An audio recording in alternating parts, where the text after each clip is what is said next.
देख रहे हैं खबर 100 न्यूज। आइए नजर डालते हैं आज की कुछ खास खबरों पर, लेकिन उससे पहले एक नजर आज की हेडलाइंस की ओर। प्रदेश विधानसभा सत्र में सीएम का उद्बोधन, कहा सबका विकास है हमारा लक्ष्य, सामान्य वर्ग के साथ न्याय करने की भी कही बात। इंदौर निगम की बड़ी कार्यवाही, जेल रोड पर सील की 70 दुकानें, टैक्स नहीं भरने पर निगम ने उठाया कदम।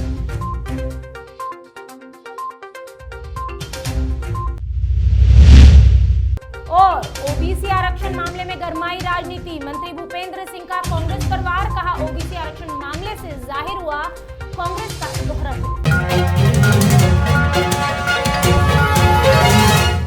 मध्य प्रदेश के गृह मंत्री डॉक्टर नरोत्तम मिश्रा ने मीडिया से बातचीत की। गुरुवार को उन्होंने मीडिया से बात करते हुए बताया कि कोरोना के 24 घंटे में 20 मरीज सामने आए हैं, वहीं 25 मरीज पिछले 24 घंटों में स्वस्थ होकर अपने अपने घर लौट गए हैं। अगर मध्य प्रदेश में एक्टिव मामलों की बात की जाए तो ये अभी 175 है। मिश्रा ने बताया कि 62,542 सैंपल लिए गए हैं। इस दौरान गृह मंत्री ने ओमिक्रॉन पर भी बात की और उन्होंने कहा कि सरकार पूरी तरह ओमिक्रॉन को लेकर सजग है। ओमिक्रॉन अगर फन उठाएगा तो उसे कुचल दिया जाएगा। पिछले 24 घंटे में मध्य प्रदेश के अंदर कोरोना के 19 नए प्रकरण मध्य प्रदेश में आए, जबकि 25 लोग ठीक होकर अपने अपने घरों और गंतव्य की ओर गए हैं। 175 एक्टिव केस संपूर्ण मध्य प्रदेश में वर्तमान में कोरोना के प्रचलित हैं। संक्रमण दर हमारी 0.003% समूह प्रदेश की है, जबकि रिकवरी दर हमारी 98.6 अभी तक स्थिर बनी हुई है।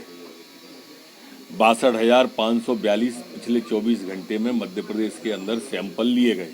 ओबीसी आरक्षण पर बात करते हुए मध्य प्रदेश के गृह मंत्री नरोत्तम मिश्रा ने कहा कि हम सुप्रीम कोर्ट गए हैं, आज अर्ली हायरिंग की दरखास्त भी करेंगे। उन्होंने हरीश रावत का जिक्र करते हुए कहा कि हरीश रावत क्या, सभी का मोह अब कांग्रेस से भंग हो चुका है, बस प्रकट कुछ कर पा रहे हैं। मध्य प्रदेश की सरकार सुप्रीम कोर्ट में गई है, कल हमने पेश कर दिया है और आज अर्ली हियरिंग के लिए सुप्रीम कोर्ट से हम दरखास्त करेंगे। नगरीय आवास और विकास मंत्री भूपेंद्र सिंह ने कांग्रेस पर आरोप लगाया और कहा कि ओबीसी आरक्षण पर कांग्रेस का दोहरा चरित्र उजागर हुआ है। कांग्रेस ने पहले दिन से ही कोशिश की है कि ओबीसी वर्ग को 27% का आरक्षण न मिले। इस मामले में कांग्रेस ने 5 बार उच्च न्यायालय और 2 बार सर्वोच्च न्यायालय में रीट लगाई। उन्होंने कहा कि कांग्रेस ने सर्वोच्च न्यायालय में यह रोक लगवाने के लिए अपने सांसद विवेक तनखा को भेजा। जब सर्वोच्च न्यायालय ने मामले को सुनने से इनकार कर दिया तो विवेक तनखा ने वहां महाराष्ट्र के गवली केस का जिक्र किया। कांग्रेस अब जनता को भ्रमित करने की कोशिश कर रही है।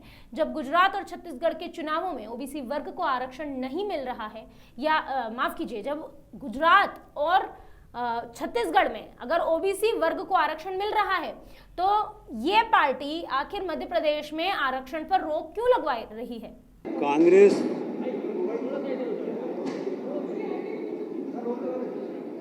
कांग्रेस पार्टी के द्वारा पहले न्यायालय में जाकर और पंचायत के चुनाव में ओबीसी को 27% आरक्षण पर रोक लगवाई। विवेक तनखा जी को भेजा गया। 5 बार पहले हाई कोर्ट में रिट लगाई, 2 बार सुप्रीम कोर्ट में रिट लगाई और जब सुप्रीम कोर्ट ने सुनने से इनकार कर दिया तो विवेक तनखा जी ने ये तर्क दिए कि महाराष्ट्र में गौली केस में इस तरह का आदेश आया है।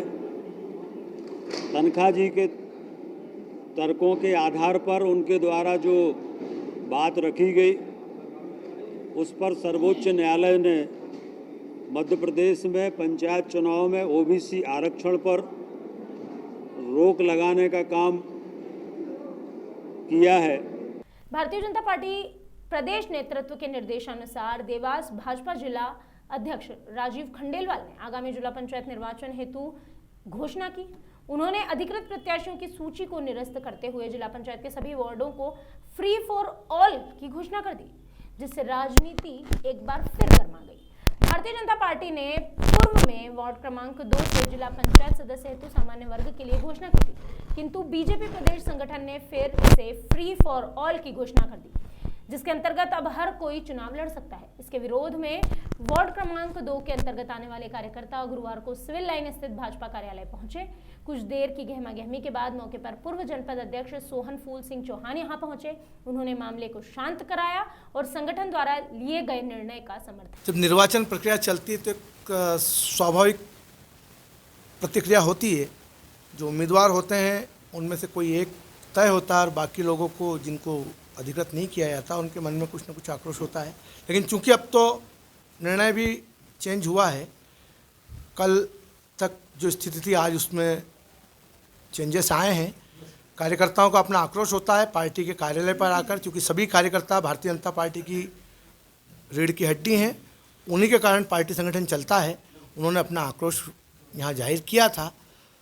उस आक्रोश की वैसे अब आवश्यकता नहीं रही, क्योंकि पार्टी संगठन के निर्देशानुसार सभी स्थानों पर अधिकृत प्रत्याशी जो थे वो सब हटाकर सभी फ्री फॉर ऑल उसको किया गया है। हम लोग आज भाजपा कार्यालय पर समस्त वार्ड क्रमांक 2 के जो भारतीय जनता पार्टी के उम्मीदवार थे, सभी ने हमने मिलकर एक नाम तय किया है सिंगाराम जी पटेल का, क्योंकि पार्टी का ऐसा निर्देश रहा है कि पूरी मध्य प्रदेश में जिला पंचायत के जो चुनाव होंगे वो फ्री फॉर ऑल होंगे। तो हम सभी लोगों ने, जब हमने फॉर्म डाले थे, हम सब लोगों ने आज इकट्ठा होकर वो फॉर्म विड्रॉ किए हैं माननीय सिंगाराम जी के पक्ष में। जोन क्रमांक 3 के अंतर्गत MG road ईरो market Siddhi Vinayak market area में इंदौर नगर निगम की टीम ने लगभग 70 दुकानें सील कर दी है। बताया जा रहा है कि उन्होंने कचरे का टैक्स काफी समय से नहीं भरा था, जिसको लेकर ये दुकानें सील करने की कार्यवाही की गई। तकरीबन अधिकारियों ने बताया कि 1,50,000 रुपए बकाया हैं, जिसको लेकर आज दुकानें सील की गई है। 5 साल से बकाया राशि जिसे वसूल करने के लिए निगम ने यह बड़ा कदम उठाया। यूरो मार्केट और सिद्धिविनायक मार्केट दोनों बिल्डिंग के ऑनर से रसीद दिखाने को भी कहा गया है। इस दौरान अधिकारी अनिल निगम ने बताया कि नए खाते बनाए जाएंगे। सिद्धिविनायक मार्केट मोबाइल वालों ने 4,500 रुपए की रसीद कटवा कर दुकान खुलवाई है। साथ ही मोबाइल मार्केट एसोसिएशन के राजू ने बताया कि सुबह सुबह ऐसी स्थिति में जब व्यापारी को पता चला कि उसकी दुकान खुली भी नहीं है अभी तक और दुकान सील कर दी गई है, तो उसे बहुत बुरा महसूस होता है। इस दौरान राजू ने कहा कि गवर्नमेंट, ऐसा लगता है कभी कभी कि गवर्नमेंट हमें परेशान कर रही है। हम अधिकारियों से रिक्वेस्ट करेंगे कि सबका बकाया बिल जल्द से जल्द भरवा देंगे।